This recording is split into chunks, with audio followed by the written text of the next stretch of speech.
वास्तव में अगर हम वाकई में समाज देश दुनिया धरती का भला चाहते हुए और विकास की युक्ति गरीबी से मुक्ति अगर इस कार्य योजना पर काम करना चाहते हैं, सभी का भला चाहते हैं, मतलब किसी एक विशेष का नहीं, जाति का नहीं, धर्म का नहीं, संप्रदाय का नहीं, समुदाय का नहीं, हम अगर सबका भला चाहते हैं, सबका, तो हमें एक वास्तव में महात्मा गांधी ने कहा था कि अगर इस देश को तरक्की के रास्ते पर ले जाना है तो उसकी जो तरक्की का मुख्य रास्ता है, मुख्य मार्ग, वो गाँव की गलियों से होकर गुजरता है। ठीक है, तो गाँव की गलियों तक हमें जाना पड़ेगा। मैं इसमें किसान की बात नहीं कर रहा, वैसे कृषि प्रधान देश है, भारत में सभी लोग किसान हैं, बेशक वो भूल गए हैं। बहुत सारे ऐसे लोग हैं कि किसान के बेटे हैं लेकिन उन्होंने कोई किसानी करी नहीं, शहर में रहना सहना हो गया, उन्हें किसान एक अलग लगता है, अपने आप को अलग तबके का समझने लगे, लेकिन वो किसान के बेटे हैं और आज भी किसानी का ही खा रहे हैं। कोई भारत में ऐसा आदमी नहीं है जो किसानी पे निर्धारित जो डिपेंडेंट जो बिजनेस है वो करीबन 90% ऐसे बिजनेस है जो किसानी के उत्पाद से, मतलब किसानों के उत्पाद से ही, किसानों के प्रोडक्शन पे ही निर्भर करते हैं। मतलब उनकी नींव जो है किसानों में जाके, हाँ 90, हाँ खाई तो रहे, बिल्कुल बिल्कुल बिल्कुल। तो 90% ऐसे बिजनेस है। अच्छा, अगर जीडीपी को देखो, जीडीपी हमारी कृषि पे केंद्रित है, सब तरफ किसी भी दृष्टिकोण से आप देखेंगे, तन मन धन, यानी कि तन शक्ति, मन शक्ति, धन शक्ति, जन शक्ति, राज शक्ति, संकल्प शक्ति, कोई भी अगर उत्पन्न किसी भी शक्ति का अगर उत्पादित होती है तो वो किसानों से ही निकलती है, गांव से ही निकलती है। किसान नहीं कहूंगा मैं, गांव कहूंगा।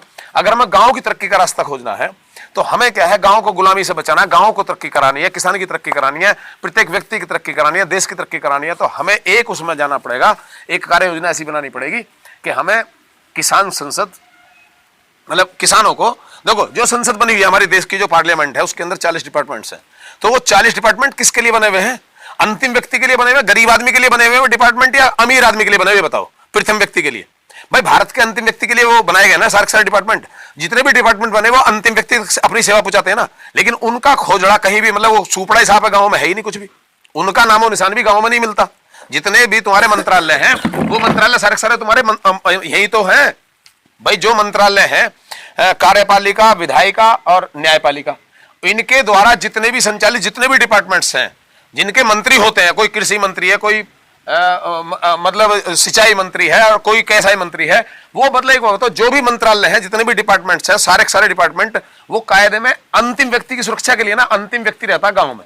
अंतिम का मेरा मतलब है सबसे गरीब व्यक्ति के लिए, गरीब आदमी की सुरक्षा के लिए तो संविधान लिखा गया, उसी का तो संरक्षण के लिए संविधान लिखा गया। संविधान की संरक्षा कहां से करनी है? हमें अंतिम व्यक्ति से करनी है ना। तो हमें क्या करना चाहिए, उनका जो भी चीज बनी है वो बड़े स्तर पर केंद्रित है और बड़े महानगरों में इंप्लीमेंट है, लेकिन वो अंतिम व्यक्ति तक उसकी सुविधा नहीं पहुंच रही। तो हमें शुरुआत अंतिम व्यक्ति से करनी चाहिए ना।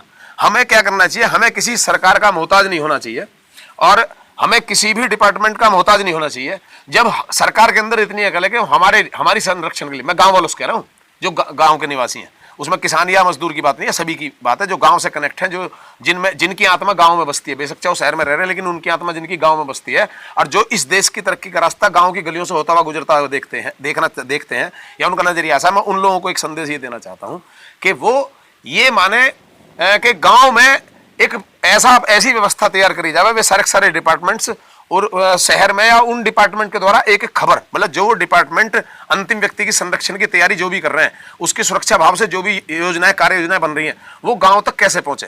तो एक तो उनके पैरेलल हमें गांव में 40 डिपार्टमेंट ही बना लेने चाहिए। कौन सा डिपार्टमेंट क्या कर रहा है उसका एक आदमी नियुक्त कर देना चाहिए कि भाई ये आदमी पूरे गाँव में इंफॉर्मेशन देगा, हमारे इस डिपार्टमेंट ने हमारे लिए ये करा है, इस डिपार्टमेंट ने ये करा है, इस डिपार्टमेंट ने ये करा है। और वहां पे एक बिल्कुल ग्राम व्यवस्था तंत्र कहो या उसे समाज व्यवस्था तंत्र कहो या उसे किसान व्यवस्था तंत्र कहो, एक व्यवस्था तंत्र ग्राम स्तर पर खड़ा करा जाए। उसके अंदर एक मानवीय भावनाओं को ध्यान में रखते हुए तो हमें एक किसान रसोई की स्थापना करनी चाहिए या ग्राम रसोई की स्थापना करनी चाहिए या सामाजिक रसोई की स्थापना करनी चाहिए, जिससे कि कोई भी गांव का व्यक्ति मतलब किसी भी हाल में भूखा ना मरे, भूखा ना सोवे, प्रत्येक व्यक्ति उस रसोई में बिल्कुल अधिकार से अपनी रसोई समझ के उसके अंदर आ सके, प्रविष्ट हो सके और खा के वापस जाके सो जावे। एक तो ये भावना होनी चाहिए। रसोई का तो ये काम हो गया, बस यहाँ खत्म है, इससे फालतू मैं कुछ नहीं कहना चाहूंगा। अब आ जाओ दूसरी उस पर, एक किसान सेना, समाज सेना या मतलब एक गांव सेना बने। तो किसान सेना उसका नाम रख लीजिए, किसान सेना सबसे बढ़िया है। तो किसान सेना में क्या, उसका कोई ड्रेस कोड ना हो और वो कहीं भी घूम रहा अनड्रेस, मतलब बिना किसी विदाउट ड्रेस कोई भी आदमी कहीं भी घूम रहा है। जब वो किसान सेना का उसकी जेब में किसान सेना का एक कार्ड होना चाहिए, और जब वो कार्ड कहीं भी कोई लफड़ा दिखाई दे रहा, कहीं भी कोई अत्याचार दिखाई दे रहा, कहीं भी कोई अन्याय होता हुआ दिखाई दे रहा, तो ऐसे शहीद भगत सिंह और चंद्रशेखर आजाद जैसे ऐसे कर्मठ मतलब वीरों को मतलब गांव में से निकाला जावे, सिपाहियों को गांव में से निकाला जावे, किसान सेना के सिपाही वो लोग बने कि कहीं भी अत्याचार के खिलाफ खड़े होने की उनमें मतलब मादा हो और वो एकदम अड़ जावे। तो क्या है, एक आदमी वैसे विदाउट ड्रेस बावला सा खड़ा है और एकदम कूद का आ गया और आगे उसने फड़ाक देसी अपना कार्ड दिखाया और अन्याय के खिलाफ उसने अपनी छाती अड़ा दी। तो जब ऐसा होने लगेगा तो प्रत्येक व्यक्ति को ऐसा दिखाई देगा कि यार इस देश में तो हर एक आदमी सिपाही है, मतलब कहीं से भी ऐसे सिपाही, यानी कि जो ये किसान सेना के सैनिक जो है कहीं भी कूद जाते हैं। भाई ये सबसे बड़ी जो है किसान सेना होगी। तो किसान सेना विदाउट ड्रेस वाली, मतलब बिना किसी यूनिफॉर्म के, बिना किसी टैग के, बिना किसी पट्टे के, ना उनके गले में कोई पट्टा होगा, ना उनका कोई टैग होगा, ना उनका कोई नाम पता होगा, ना उनका रूप होगा, ना उनकी कोई पहचान होगी, बिल्कुल आम आदमी की तरह रहेंगे और कहीं भी कूदने का वो रखे। तो एक तो किसान सेना की तैयारी करे जावे, एक रसोई होगी। अब आ जाओ किसान पार्लियामेंट, मैं जो कह रहा हूँ किसान संसद में वही 40 डिपार्टमेंट हो और एक एक आदमी ऐसा सिपाही बने और वो जो बाकायदा बतावे कि इस डिपार्टमेंट ने हमारे लिए गांव के लिए ये योजना बनाई है, उन योजनाओं का पूरा गांव गांव तक, घर घर तक, एक एक अंतिम व्यक्ति तक उसका लाभ पहुंचाए। सरकार के साथ मिलकर काम करने की बात है, कोई असंवैधानिक नहीं है, कोई इसमें अलगाव नहीं है, कोई इसमें विवाद नहीं है। अब मैं आता हूं नेक्स्ट स्टेप पे, जो ये तो होगी कहने की बात है, लेकिन इसे हम रूप में कैसे लाएं, अमल में कैसे लाएं। अब आज की डेट में आंदोलन चल रहा है, किसान परेशान है और पूरे देश के हित की बात कर रहा है किसान, लेकिन पूरा देश उसको समझ नहीं पा रहा। उन तीनों कानूनों को, जो बिल्कुल गलत कानून है तीनों के तीनों, भंडारण से कालाबाजारी बढ़ेगी और अगर कॉन्ट्रैक्ट फार्मिंग होगी तो उत्पादन शक्ति उनके हाथ में चलेगी, सारा उत्पादन उनके हाथ में हो गया, भंडारण उनके हाथ में पहले से ही है। तो कालाबाजारी और ब्लैकमेलिंग इतनी ज्यादा बढ़ जाएगी कि तुम्हें तबाह कर दिया जाएगा। खरीदार को विदेशी तो आएंगे नहीं, भारत के लोग खरीदेंगे। अब जब भारत के लोग खरीदेंगे तो समझ लो कि पूरा भारत पहले वो तुम्हें पैसे देंगे कॉन्ट्रैक्ट फार्मिंग के नाम पे, किसी शुरू में तुम्हें लाभ देंगे लेकिन फिर बाद में तुम्हें सबको लूटेंगे। उसमें मजदूर, किसान, सिपाही सब लूटेंगे, मतलब जो सरकारी है, गैर सरकारी है, प्राइवेट है, किसान है, कोई भी आदमी, हर एक आदमी उसके अंदर लूटेगा, फंसेगा, मरेगा। तो ये तीनों काले कानून है, लेकिन उसके लड़ाई किसान लड़ रहा है। हर आदमी समझ रहा है किसानों की अपनी लड़ाई है, हमारी नहीं है, जबकि वो सबकी लड़ाई है। इस बात को अलग करते हो। अब क्या है, सरकार से हम कोई मांगने के लिए थोड़ी है, हम कायदे में दाता हैं, किसान हैं हम, तो हम कायदे में दाता, हमें क्या करना चाहिए। हमें अभी आगे ग्राम प्रधानी के चुनाव, एक उदाहरण ऐसा बनाया जा सकता है, एक मिसाल तैयार की जा सकती है इस देश के अंदर। हमें क्या करना चाहिए, हमें अपने गांव के अंदर एक निर्विरोध ग्राम प्रधान चुनना चाहिए। अब तुम कहोगे ग्राम प्रधान निर्विरोध कैसे चुना जाएगा, भाई मानता हूं नहीं चुना जाएगा, लेकिन जिस प्रकार से भाई जो तुम्हारा चुनाव आयोग है, तुम्हें चुनाव आयोग जिस प्रकार से एक ग्राम प्रधान को चुनकर तुम्हें देगा, भाई तुम्हारे गांव का तो प्रधान चुनकर देगा वो भी, तो तुम उस प्रकार का एक अपना चुनाव आयोग, ग्राम स्तर का एक सामाजिक चुनाव आयोग क्यों नहीं बना सकते। सामाजिक स्तर पर एक चुनाव आयोग बनाया जाए, उसकी 10, 20, 30, 40, 50 आदमियों की कमेटी बनाई जाए। कमेटी बनाने के बाद में चुनाव आयोग हो गया और वोट लेने के लिए क्या काम करें, उसमें इस तरीके का सिस्टम बने कि जैसे जो लोग खड़े हो गए उन सब लोगों को बाकायदा ऐसी बैलेट पेपर जैसे वो छपवाता, इसी प्रकार के बैलेट पेपर अपने छपवा दिए, सब घर घर घर घर घर हर वोटर के पास पहुंचा दिए और सबके साथ में 10-5 आदमियों की टोली बनी, टोली बन के डब्बे ले लिए और डब्बे लेके घर घर घर घर जाके वोट मांगी, सबसे वोट ली, जिसने जिसको दिया गुप्त रूप से, किसी की नहीं पता लगी किसने किसको वोट दिया, मतलब गुप्त ऐसा विभाग बना लिया बैलेट पेपर वाला और लेके भाई सब बता दिया था समाज के हिसाब से ये आदमी ग्राम प्रधान चुना जा रहा हमारी अपनी आंतरिक नीति के अनुसार। अब देखो जैसे चुना गया तो कायदे में चुना हुआ ही हुआ, उसमें फिर ये बताया जाएगा कि मान जाओ चुनाव मत करो, सरकार से इनाम भी दे रही है, सरकार से इनाम लेंगे और हमें जो किसी भी सरकारी कर्मचारी या किसी भी सरकारी नेता का आगमन भी उसमें नहीं हुआ। मतलब आंतरिक रूप से हमने व्यवस्था बना के ग्राम प्रधान का चुनाव कर लिया, एक ग्राम प्रधान का। एक तो वोट के माध्यम से चुनाव हो गया, एक दूसरा और मैं कहता हूं वो तो हो गया, वो तो बनाया जाएगा वो सरकारी प्रधान, जो वोट से चुना गया वो तो कहलाएगा सरकारी प्रधान, ठीक है। जो सरकार जिस तरीके का प्रधान बनाती है, जो गांव का जो ग्राम प्रधान का जो बस्ता होगा सरकार की तरफ से वो उस व्यक्ति के पास होगा, लेकिन नहीं, उसकी निगरानी कमेटी के लिए हमें 2 प्रकार के और प्रधान बनाने हैं। एक प्रधान ऐसे बनाने के जो वाकई में वो चुनाव के लिए भी खड़े नहीं हो रहे, लेकिन सबको पता भी ये इस गांव का सबसे सज्जन व्यक्ति है, तो उसे कहेंगे प्रेमी प्रधान, उसका नाम रखो प्रेमी प्रधान।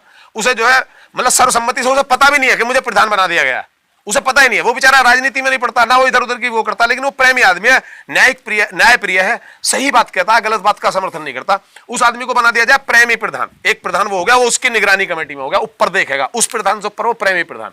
एक और बनाया जाना चाहिए प्रधान, एक प्रधान ऐसा बनाया जाना चाहिए, गांव में बहुत सारे लोग ऐसे होते हैं कहते हैं कि मैं गांव के लिए अपनी तनख्वाह भी दे दूंगा, इतने रुपए कर दूंगा, खर्च ये कर दूंगा, ऐसा कर दूंगा, वैसा कर दूंगा। तो उससे कहा जाए भाई जो इस गांव में एक गांव का फंड बनाया जाए, उसे ग्राम फंड कहा जाए, किसान फंड कहा जाए, सामाजिक फंड कहा जाए, उसका कुछ भी नाम रखा जाए। एक गांव में मतलब फंड की स्थापना करी जाए, ग्राम स्तर के फंड की, वो सामाजिक फंड होगा, सामाजिक फंड की स्थापना करी जाए। उस फंड में जो सबसे बड़ा दानदाता होगा उसमें देवे तो सभी, प्रत्येक व्यक्ति को उसके अंदर 100 का नोट 1 वोट फुल सपोर्ट देनी चाहिए कायदे में। लेकिन मैं कह रहा हूं 100 का वोट तो सभी दे, लेकिन जो उसमें सबसे बड़ा दानदाता होगा, जो खुल के देगा, बोला मैं दे रहा हूं भाई इसमें 5 लाख रुपए दे रहा हूं गांव के उत्थान के लिए, अपनी तरफ से दान दे रहा हूं, जो सबसे बड़ा दानदाता होगा उसे कहा जाएगा मतलब पैसे वाला प्रधान, मतलब धनी प्रधान। धनी उसका नाम रखा जाएगा धनी प्रधान। एक हो गया प्रेमी प्रधान, एक हो गया सरकारी प्रधान। तो 3 प्रधान गांव में हो और आपस में तीनों में ये कंपटीशन होना चाहिए कि कौन सा हमारे गांव का ज्यादा भला करता है, मतलब कौन सी विंग बढ़िया करती है। एक प्रेम की होगी, एक पैसे की होगी, एक ताकत की होगी। तो 3 प्रकार की विंग चले, प्रेम, पैसा और ताकत। इन तीनों विंगों से 3 ही प्रधान गांव के अंदर नियुक्त करे जाए और गांव में आपसी द्वेष भाव को मिटा के, और फिर बाकायदा अगला स्टेप ये भी होना चाहिए कि गांव अपने स्तर पे अपने पैरों पर खड़ा होने के लिए गांव में ही कुछ उत्पादन लगे जिसमें रोजगार बटे। मतलब गांव में ही अपने उत्पादन करो, और जो भी ये मसाले हैं, आटा है और दुनिया भर की जो खाने पीने की चीजें, अचार वगैरह, मतलब और निर्यात करो शहरों के लिए, गांव से भेजो, ना कि शहरों से माल वापस खरीद के लेके आओ। और बड़ी बड़ी इंडस्ट्री के तरफ ना करके छोटे छोटे यूनिट में जगह जगह जगह जगह, जो राजीव दीक्षित जी बताते हैं, करीबन 180 ऐसे उद्योग हैं जो गांव में स्थापित करके, और वहां पर कम से कम एक उद्योग से 10 20 आदमियों को जोड़ के हम हजारों आदमियों को रोजगार दे सकते हैं। उस रोजगार प्रणाली पर काम करना चाहिए और इस तरीके की एक कार्य योजना गठित करी जाए जो मतलब बेरोजगारी दूर हो, लोग आत्मनिर्भर बने, प्रेम भाव और सद्भाव के साथ जीवन जी सकें, और गाँव की तरक्की हो। और गाँव अगर तरक्की करेगा तो समाज तरक्की करेगा, और समाज तरक्की करेगा तो देश तरक्की करेगा, देश तरक्की करेगा तो दुनिया की तरक्की होगी, और आपस में एक प्रेम सद्भाव का संदेश पूरे विश्व में जाएगा। और भारत में और आज की डेट में इस प्रकार की एक कार्य योजना बना के खड़ी करके दिखा देना चाहिए। इसी के बाद मैं अपनी बात को विराम देता हूं। जय हिंद, जय भारत, जय जवान, जय किसान और जय संविधान।